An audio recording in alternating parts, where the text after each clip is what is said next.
এটা এখন তো কম পর্যায়ে আছে, আপনাদের মতো আরো কৃষক আছে বাংলাদেশে, বিশেষ করে আপনি তো ঢাকার কাছাকাছি, আপনারা সহজেই পাঠাইতে পারেন। যে কৃষকটা রংপুরের, যে কৃষকটা বগুড়ার, তাদেরকে সমস্যাটা আমাদের চেয়ে বেশি ফেস করতে হয়। কৃষিক্ষেত্রে আমাদের যেহেতু কস্টিং কম হচ্ছে, একটা চিন্তা করবেন যে এরা রাজশাহী থেকে একটা গাড়ি আসতে গেলে এখানে 15-20 হাজার টাকা ভাড়া, আমার এখানে 3,000 টাকা হলে আমরা টাকা দিতে পারছি। মানে আপনি যে টাকায় বেচবেন হচ্ছে তার বেশি দামে বেচতে হবে, বেশি দামে বেচতে হবে, এবং আমাদের মালের কোয়ালিটিই ভালো থাকে, যেহেতু কাছাকাছি টাটকা থাকে। আমরা কিন্তু অন্যান্য অঞ্চলের চেয়ে দামও বেশি। মানে কোল্ড স্টোরেজ বেশি দরকার হচ্ছে প্রান্তিক কৃষকদের, ওনারা পেলে মেলা উপকার হবে।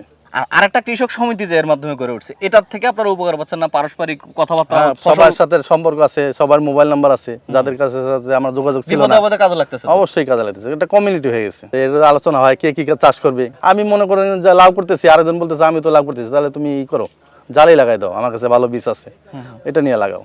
এই যে একটা বিনিময়, একটা বন্ধন হয়ে গেছে, যেহেতু এটা আরো হয়েছে, ওখানে সবাই আসে বিকালবেলা, মানে পরিবর্তন হয়েছে, এলাকাটা পরিবর্তন হয়েছে। মানে আগে যেখানে সবজি অনেক দূরে নিতে হইতো, এখন কাছাকাছি হয়েছে, মানে বাজারটা তৈরি হয়েছে।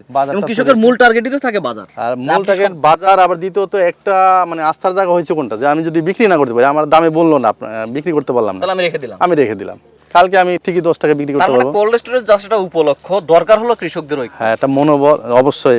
কৃষক সাহায্য চায় না, কৃষক চায় সহযোগিতা।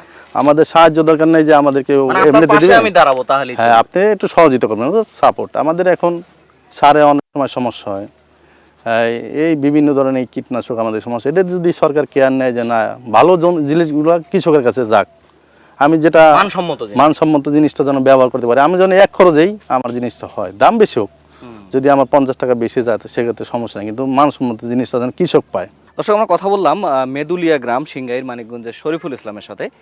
তিনি এই কৃষি সমিতি যেটা গড়ে উঠেছে কোল্ড স্টোরেজকে কেন্দ্র করে, সেটার একজন সদস্য। এরকম আরও সদস্য আছেন, তাদের সঙ্গে কথা বলবো। মোট কথা, এই এলাকায় একটা পরিবর্তনের যে ছোঁয়া লেগেছে, সেটা আমরা আপনাদের মাধ্যমে তুলে ধরার চেষ্টা করবো। আমরা আরও কিছু কৃষকের সঙ্গে কথা বলি। সৌজন্যে আকিজ ফিড।